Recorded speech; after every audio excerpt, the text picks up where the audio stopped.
कुछ कहते हैं चांद नहीं निकला, कोई कहता है चांद नहीं निकला, निकला नहीं तो कल ईद नहीं।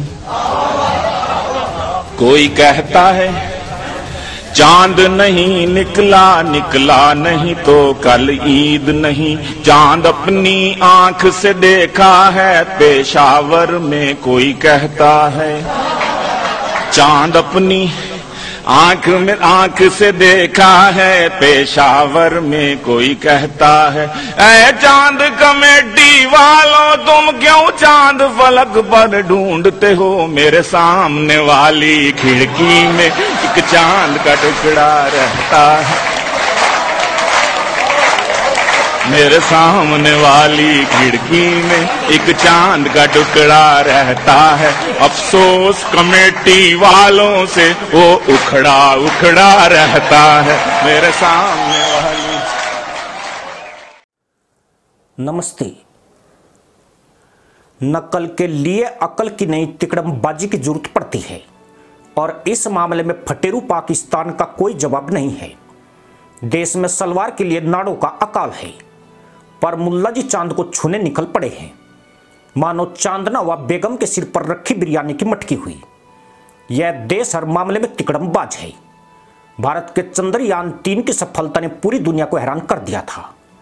तब इसे पाकिस्तान बुरी तरह से परेशान था और भारत की बराबरी करने के मौके की तलाश में था। 3 मई को चीनी रॉकेट ने जब चंद्रमा के लिए उड़ान भरी तो पूरे पाकिस्तान में गधैया नृत्य शुरू हो गए।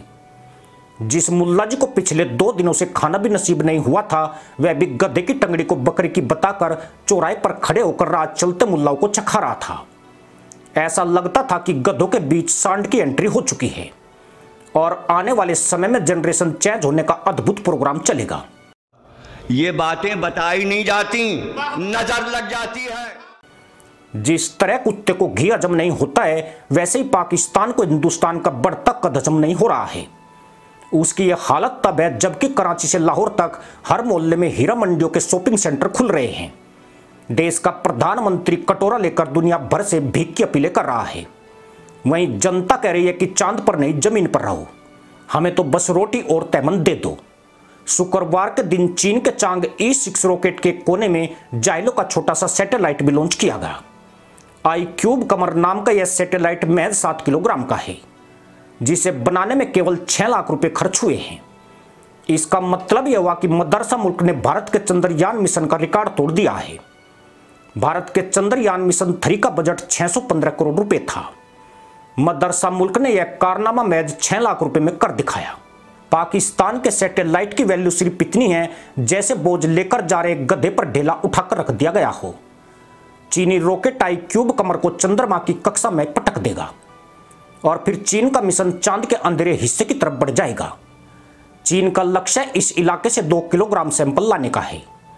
इसके बाद चांद के अंधेरे हिस्से से नमूने लाने वाला चीन दुनिया का पहला देश बन जाएगा। यानी चीन की पूंछ पकड़कर पाकिस्तान चांद पर पहुंचने के ख्वाब पूरे कर रहा है। पर लोंडे लपाटे खुश है कि भारत से मुकाबला करने के लिए फ्री में चांद पर जाने वाला रॉकेट मिल गया है। पाकिस्तान में कई घुंघरू ऐसे भी हैं जो बज तो रहे हैं, लेकिन चांद पर पहुंचने की खुशी बिल्कुल नहीं है। वे कह रहे हैं कि चांद पर जाने से पहले लोगों को रोटी और तैमन दे दो। बिना नाड़े की सलवार थामे थामे हाथ दुखने लगे हैं, लेकिन इसके बावजूद चीन के चंद्र मिशन को अपना समझकर पाकिस्तान तैमन लहरा रहा है। मां के गधैया नृत्य देखकर यही भ्रम होता है कि जैसे खटारा मुल्क ने सचमुच चांद जीत लिया है। देश के माइक तोड़ू PM शहबाज शरीफ मदरसा कौम को बधाई दे रहे हैं। शहबाज ने कहा है कि iCube कमर अंतरिक्ष में पाकिस्तान का पहला कदम है। यह ठीक वही मुल्लाबाजी है जैसे किसी मक्खी को हाथी की पीठ पर चिपकाकर जंगल में सर्वेक्षण के लिए भेज दिया गया है। यह मक्खी रिपोर्ट देगी कि उसने वहां क्या देखा है। CubeSat छोटे उपग्रह होते हैं। यह बहुत कम लागत में तैयार हो जाते हैं। पाकिस्तान का iCube कमर भी इसी श्रेणी का सैटेलाइट है, जिसमें 2 कैमरे लगे हैं। इसमें लगा अधिकतर सामान चीन से ही खरीदा गया है। यानी पाकिस्तान के सैटेलाइट का महत्व हाथी की पीठ पर बैठी मक्खी जितना है। कोई हैरत की बात नहीं है कि पाकिस्तान के इस मिशन पर उसे दुनिया से कोई बधाई संदेश नहीं मिला। जब मदरसा मुल्क ने कुछ किया ही नहीं तो सराहना कौन करेगा। पर देश का माइक तोड़ू पीएम जरूर टोपी बाजों के तहमद में हाथ डालकर मुस्कुरा रहा है। यह जाहिलों की तिकड़मबाजी का एक कमाल है कि पाकिस्तान मुफ्त में चांद की सैर कर रहा है। उसे न रॉकेट के लिए खर्च करना पड़ा, न उसे लॉन्चर के लिए पैसे बहाने पड़े हैं। यही नहीं, बाकी रोवर के जो खर्च हैं वो सारा खर्च भी चीन उठा रहा है। यानी मदरसा मुल्क को बिना रॉकेट और लॉन्चर बनाए ही चांद पर सैटेलाइट भेजने का ख्वाब पूरा हो गया है।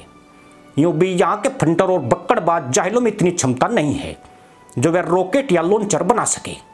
इन्हें तो आतंकवादियों को प्रशिक्षण देने से ही फुर्सत नहीं है। जो देश दूसरों से मांगकर अपना खर्च चलाता है वो भला अपनी ताकत से चांद पर कहां जा पाएगा। दुनिया के देश चांद पर नई रिसर्च करने और कोई नई दुनिया ढूंढने जाते हैं, पर लगता यूं है कि पाकिस्तान आटा ढूंढने गया है।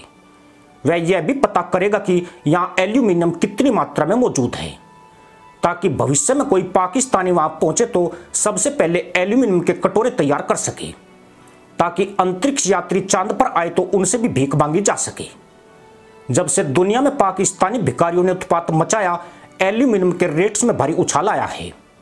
आधुनिक विश्व में एल्यूमिनियम के बर्तन गायब हो चुके हैं, लेकिन पाकिस्तान में तेजी से इस धातु की मांग बढ़ रही है।